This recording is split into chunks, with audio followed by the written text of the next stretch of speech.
안녕하세요. 슬기로운 신앙생활 54번째 시간을 함께합니다. 오늘 나누는 하나님의 말씀을 통해 각자의 처소에서 동일한 하나님의 은혜와 사랑이 가득하기를 먼저 축복하고 소망합니다. 슬기로운 신앙생활을 하기 위해서는 신앙생활의 잣대와도 같은 이 말씀대로 살아가는 삶을 지향해야 합니다. 특별히 저와 함께 나누는 시간에는 말씀만큼이나 우리에게 있어서 하나님의 흘러넘치는 은혜를 경험할 수 있는 이 찬송을 한 장 한 장씩 살펴보려고 합니다. 그래서 부제를 토브 스토리라고 정해봤어요. 토브란 히브리어로 선한 혹은 좋은이라는 뜻을 지니고 있습니다. 즉, 중간 점검의 기간인 수요일 오늘 복음을 선포하는 예술이자 곡조 있는 기도인 찬송으로 하나님께 영광 돌리며 나누어 볼 찬송으로 치유받고 또 은혜 받는 귀하고 선한 시간을 통해 다가오는 주의를 기쁘고 즐거운 마음으로 기대하며 기다리는 시간으로 갖고자 합니다. 개인적으로는 우리 성도님들이 앞으로 함께 나눌 찬송가들 중에서 내 삶에 가장 와닿는 찬송가를 발견한다면 참 좋지 않을까라는 생각을 하게 됩니다. 찬송가도 찬송에 따라 분류되어 있는데요. 슬기로운 신앙생활을 원하고 바라는 우리에게 있어서 290장부터 시작하는 그리스도인의 삶이라는 챕터부터 함께 나누어 보려고 합니다. 네, 오늘 우리가 함께 나눌 찬송은 290장 우리는 주님을 늘 배반하나라는 찬송가입니다. 이 찬송가를 통해서 죄인인 우리를 사랑하시는 주님의 은혜와 사랑에 감사하는 삶을 살자라는 목표를 가지고 먼저는 찬송가를 들어봐야겠죠? 네, 함께 들을 때 슬기롭게 가사를 생각하면서 함께 듣고 혹 지금 거하신 처소에서 따라 부르셔도 됩니다. 네, 그러면 한번 들어볼게요.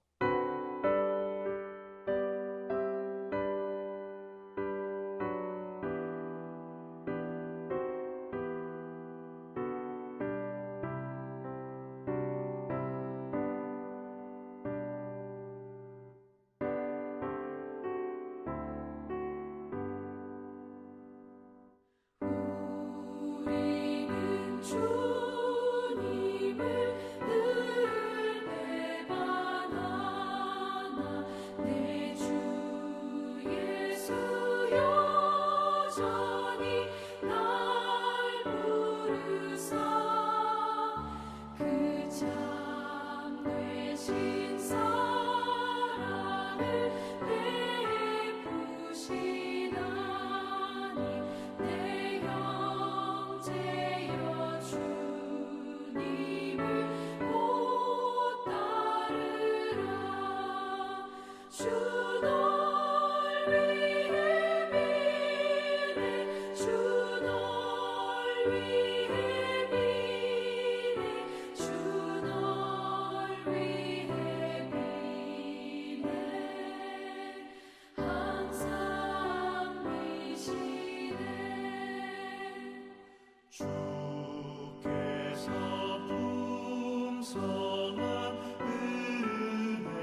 네, 잘 듣고 오셨죠?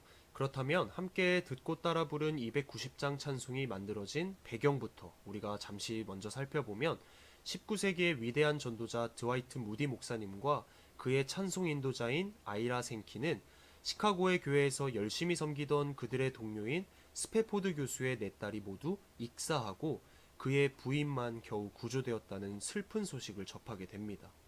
그런데 더욱 이들의 마음을 무겁게 한 것은 2년 전 스페포드 교수의 전 재산이 시카고 대화재 때 모두 불타 없어졌는데 그 어려움을 딛고 겨우 정신을 다 차리지도 못한 채 내 딸 모두를 잇는 더 큰 어려움을 겪게 되었기 때문이었죠. 이 소식을 들은 이들은 모두 어려움에 처해 있는 스페포드 교수가 어려움을 딛고 일어서기를 간절히, 아주 간절히 기도했습니다.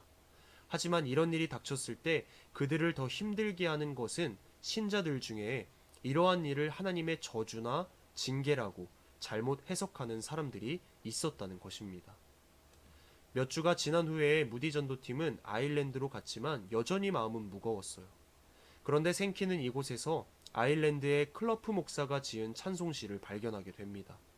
이 찬송시를 읽고 또 읽는 동안 생키는 많은 위로를 받았고 클러프 목사님의 찬송시에 자신의 곡을 붙여서 부흥 집회마다 열심히 불렀습니다. 어쩌면 다른 사람에게 위안을 주기에 앞서 생키를 비롯한 전도팀 스스로 위로받기 위한 찬송이었는지도 모릅니다. 가족과 재산을 모두 잃고도 하나님을 굳게 의지하고 일어선 스페포드 교수의 위대한 신앙에 감동되어 작곡한 찬송곡과 또 찬송시가 결합되어 탄생한 290장 우리는 주님을 늘 배반하나. 이 찬송을 부르는 모든 성도들은 생키와 전도팀과 같은 감동을 받게 됩니다. 특히 이 290장 찬송 속에서의 후렴구에 보면 주 널 위해 비내란 말이 또 비슷한 말인 항상 비시내를 포함해 4번씩이나 반복하고 있어요. 그렇습니다. 주님은 우리를 사랑하셔서 우리를 위해 죽기까지 하시고 부활 승천하시고도 우리를 위해 열심히 빌고 계시는 하나님의 은혜와 사랑을 오늘 우리도 생각해 보면서 본문 말씀과 더불어 찬송가를 구절별로 나눠보는 시간을 이어서 가져보도록 하겠습니다. 오늘 본문 말씀을 포함한 소주제 맥락을 살펴보면 먼저 24절로 27절에서 예수님이 이 땅에 오신 이유에 대해 제자들에게 말씀하고 계심을 확인할 수가 있어요. 24절입니다. 또 그들 사이에 그중 누가 크냐 하는 다툼이 난지라. 예수님과 3년이라는 긴 시간 동안을 함께 해온 제자들에게 있어서 제일 으뜸 가는 제자는 과연 누구인지를 가르는 이 서열 다툼은 이미 앞전에 누가복음 9장 46절에서도 기록되어 있는 것처럼 제자 중에서 누가 크냐 하는 변론이 일어나니 이것을 통해 알 수 있듯이 그들 사이에서는 굉장히 중요한 일이었던 것으로 볼 수가 있어요. 심지어 지금 그 자리는 예수님께서 예루살렘에 입성하시고는 이제 곧 있을 십자가의 길을 걸어가시기 전 제자들과 함께하는 마지막 만찬 중이었는데 말입니다. 누가 예수님께서 죽으시고 난 후에 이 공동체를 이끌어 가야 할 것인가? 지금 무엇이 중요한지도 모른 채 서열 다툼이나 하고 있는 제자들을 보면 사람이 얼마나 교만한 존재라는 것을 다시금 알 수 있는 구절이죠. 그런 제자들을 보시고 예수님께서는 어떻게 반응하셨을까요? 먼저 첫 번째 서열 다툼이 기록되어 있는 누가복음 9장 47절로 48절 말씀에 보면 예수께서 그 마음에 변론하는 것을 아시고 어린아이 하나를 데려다가 자기 곁에 세우시고 그들에게 이르시되 누구든지 내 이름으로 이런 어린아이를 영접하면 곧 나를 영접함이요 또 누구든지 나를 영접하면 곧 나를 보내신 이를 영접함이라. 너희 모든 사람 중에 가장 작은 그가 큰 자니라. 이어서 오늘 본문 말씀에 해당되는 구절도 같이 우리가 읽어볼게요. 25절로 27절 말씀입니다. 예수께서 이르시되 이방인의 임금들은 그들을 주관하며 그 집권자들은 은인이라 칭함을 받으나 너희는 그렇지 않을지니 너희 중에 큰 자는 젊은 자와 같고 다스리는 자는 섬기는 자와 같을지니라. 앉아서 먹는 자가 크냐 섬기는 자가 크냐 앉아서 먹는 자가 아니냐 그러나 나는 섬기는 자로 너희 중에 있노라. 자, 무슨 말씀일까요? 세상에서는 사람들을 다스리고 자리에 앉아서 음식을 대접받는 사람을 큰 자라고 생각하지만 하나님의 나라에서는 오히려 남을 섬기는 자가 큰 자라는 것이죠. 즉, 큰 자와 작은 자에 대한 개념이 하나님 나라에서는 이 세상과 정반대라는 것을 알 수 있어요. 하나님의 나라는 이 세상의 가치와 전혀 다른 것임을 알 수가 있습니다. 죽어야 살고 낮아져야 높아지고 섬겨야 큰 자가 된다는 것. 즉 그리스도의 제자로 살아간다는 것은 이 세상과 정반대의 삶을 살아가는 것을 예수님께서 지금 몸소 가르쳐주고 계신다는 겁니다. 그래서 그리스도의 제자로 이 세상을 살아가기란 결코 쉬운 일이 아니죠. 참된 제자로 살아간다는 것은 십자가의 길을 걷는 것을 의미합니다. 그래서 예수님께서도 마태복음 7장 14절 말씀과 같이 생명으로 인도하는 문은 좁고 길이 협착하여 찾는 자가 적음이라 라고 말씀하셨어요. 그리스도의 제자로 살아가려면 더욱더 낮아져야 합니다. 겸손해야 합니다. 예수님이 오신 목적 또한 27절에 기록된 것과 같이 섬기는 자로 오시지 않았습니까? 그러면서 28절로 30절 말씀입니다.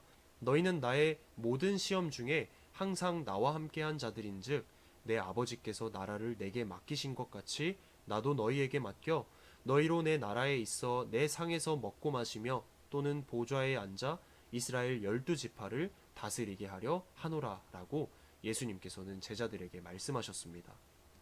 너희는 나의 모든 시험 중에 항상 나와 함께한 자들이기 때문에 곧 예수님을 믿음으로써 고통받고 핍박을 받았던 때에 항상 나와 함께 했었던 이들이기 때문에 그들이 하나님의 나라에서 12지파를 다스리도록 하시겠다고 말씀하셨던 겁니다. 만약 제자들이 깨어있는 자들이라면 우리를 이렇게 믿어주시는 하나님의 은혜와 사랑에 감사하면서 더욱더 겸손히 섬겨야 하지 않을까요? 이는 오늘 우리도 마찬가지예요. 세상에서 예수를 믿음으로써 오는 조롱과 비난을 받을지언정 우리를 결코 외면하지 않으시고 베풀어 주시는 은혜와 사랑에 감사하는 저와 여러분이 되어야겠죠? 그런 저와 여러분이 되시기를 주님의 이름으로 축복하고 소망합니다.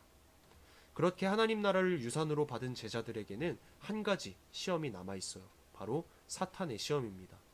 31절로 32절 말씀입니다. 시몬아 시몬아 보라 사탄이 너희를 밀 까부르듯 하려고 요구하였으나 그러나 내가 너를 위하여 내 믿음이 떨어지지 않기를 기도하였노니 너는 돌이킨 후에 내 형제를 굳게 하라.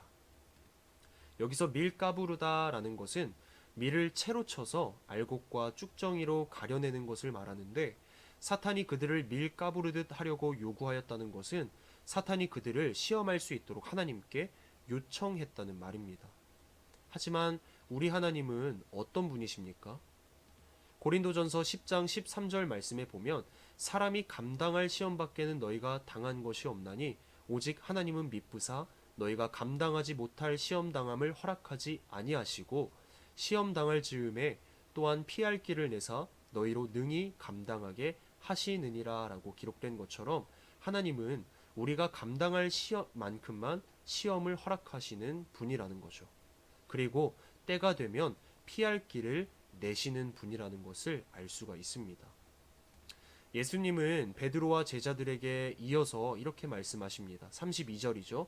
그러나 내가 너를 위하여 내 믿음이 떨어지지 않기를 기도하였노니 너는 돌이킨 후에 내 형제를 굳게 하라. 사탄이 베드로를 밀가부르듯 하려고 요구하였지만 예수께서 베드로를 위해 기도하셨기 때문에 장차 돌이킨 후, 곧 회개한 후 형제들을 굳게 하는 자가 된다는 것입니다. 실제로 베드로와 제자들은 곧 있을 예수님의 체포 현장부터 돌이켜 회개할 일을 저지르게 됩니다. 예수님을 배반하고 예수님을 부인하는 일 말입니다. 이 모든 것을 다 알고 계신 예수님께서는 제자들에게 돌이켜 회개한 후에 다른 형제들을 굳게 할 것을 명령하셨죠. 이 모든 것이 다 하나님께서 계획하신 십자가의 길의 한 과정이었기 때문에 예수 그리스도는 아심에도 불구하고 묵묵히 그 길을 걸어가셨죠. 자, 마지막으로 33절로 34절 말씀을 볼까요?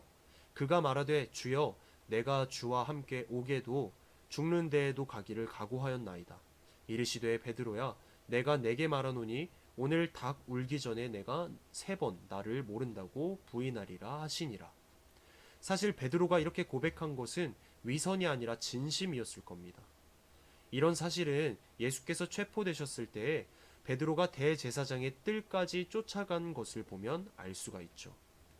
그런데 결국은 어떻게 되었습니까?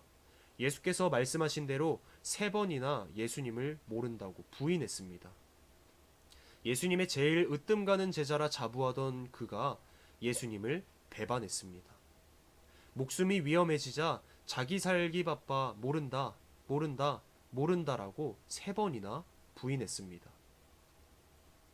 어쩌면 우리도 부지불식간에 베드로처럼 예수님을 모른다 부인할지도 모릅니다.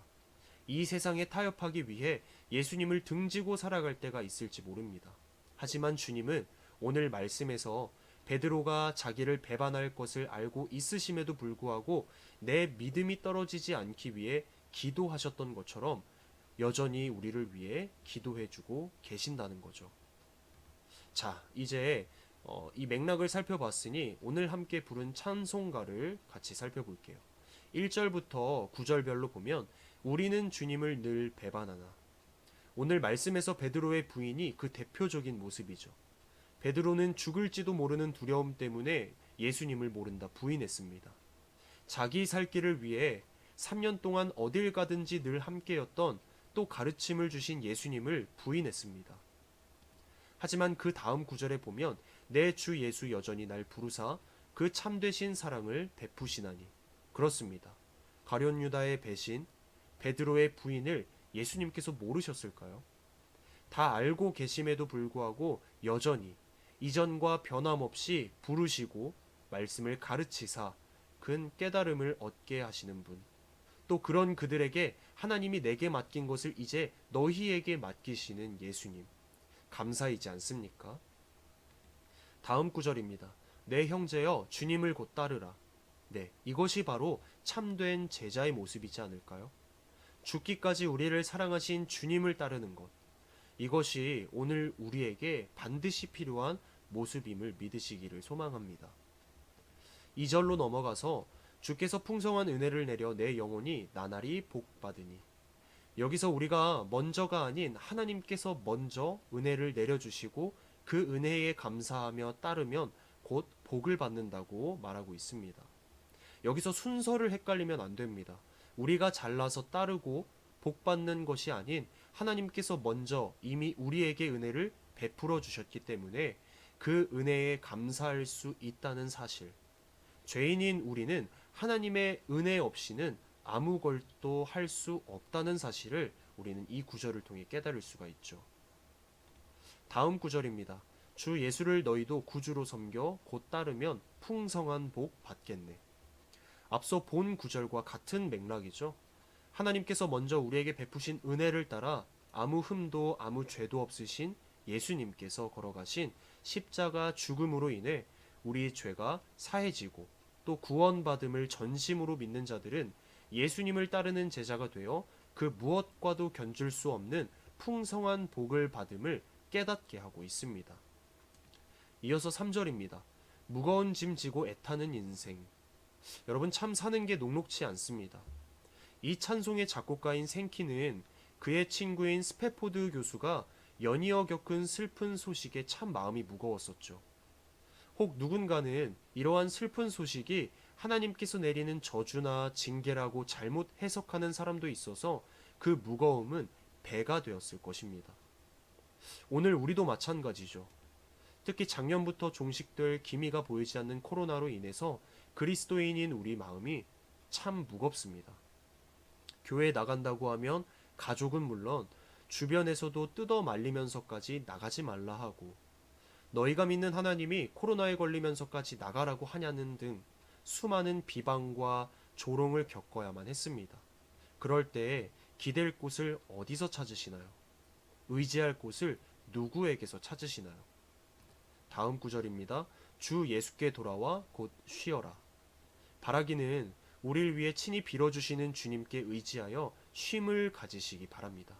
참 평안이 가득하기를 소망합니다. 정부의 지침을 따르되 세상과 타협하는 것이 아니라 지금처럼 각자의 처소에서일지라도 더욱 가정의 신앙을 위해 힘쓰시고 더욱 말씀으로 충만한 삶, 기도로 충만한 삶, 찬양이 충만한 삶을 살기 위해 우리 주 예수 그리스도께 나아가 쉼을 가집시다. 참 평안을 얻읍시다. 그 다음 구절을 보면 주 예수 너희를 돌보실 때에 참 복락과 안위가 넘치겠네. 맞습니다. 우리가 세상이 아닌 주님께 의지하여 쉼을 가질 때 무엇과도 견줄 수 없는 큰 기쁨과 안위가 넘칠 것임을 깨닫게 하고 있죠. 자, 이제 후렴구입니다. 주 널 위해 비네, 주 널 위해 비네, 주 널 위해 비네, 항상 비시네. 그 어떤 신이 죄인인 우리를 위해 배반한 자를 위해 빌 수 있겠습니까? 사랑하는 성도 여러분, 이것이 참된 사랑입니다. 무조건적으로 베풀어 주시는 은혜와 사랑입니다. 죄인인 우리를 그럼에도 불구하고 사랑하셔서 큰 은혜 베풀어 주시고 우리를 돌보시고 또 우리를 위해 우리 믿음이 떨어지지 않기를 기도하시는 주님께 감사한 삶을 살아갑시다.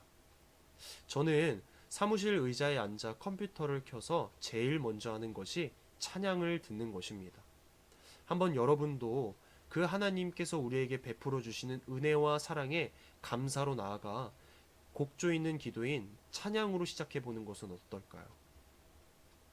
오늘 우리는 290장 우리는 주님을 늘 배반하나라는 찬양과 본문 말씀인 누가복음 22장 24절로 34절 말씀을 통해 하나님은 어떤 분이신지를 다시 한번 깨달았습니다. 하나님은 어떤 분이실까요? 우리의 믿음이 떨어지지 않기를 위해 기도하시는 분입니다. 그런 주님을 생각하면서 한번 290장 오늘 나눈 말씀을 기억하면서 한 주간 동안 이 찬양을 묵상해 보시면서 내가 생각하고 느끼는 이 찬송의 감사 포인트는 어느 구절이었는지, 그리고 가능하시다면 왜 그렇게 느꼈는지를 한번 댓글로 적어주시면서 함께 나누었으면 좋겠습니다. 사랑하는 성도 여러분, 오늘 이 290장 우리는 주님을 늘 배반하나라는 찬양을 통해서 우리가 깨닫는 것이 있었습니다. 우리가 이 찬양을 통하여서 하나님께 영광 돌리고 우리의 삶의 치유의 능력과 또 은혜가 넘치고 또 곧 다가올 주의를 기대하는 마음으로 항상 하나님께 감사로 찬양하며 나아가는 저와 여러분이 되시기를 주님의 이름으로 축복하고 소망합니다. 기도하겠습니다. 사랑과 은혜가 풍성하신 하나님, 오늘 찬송가 290장을 듣고 또 말씀을 나눔으로써 하나님의 은혜와 사랑에 대하여 깨닫는 시간을 가졌습니다. 우리는 주님을 늘 배반하지만 그럼에도 불구하고 우리의 믿음이 떨어지지 않기 위해 늘 빌어주시는 하나님께 감사한 마음을 갖고 오늘 하루도 주님께서 보시기에 기뻐 받으시는 신앙생활을 할 수 있도록 지켜 보호하여 주시옵소서. 감사드리며 예수 그리스도의 이름으로 기도드립니다. 아멘. 자, 그럼 다음 시간에 우리 또 만나요. 수고하셨습니다.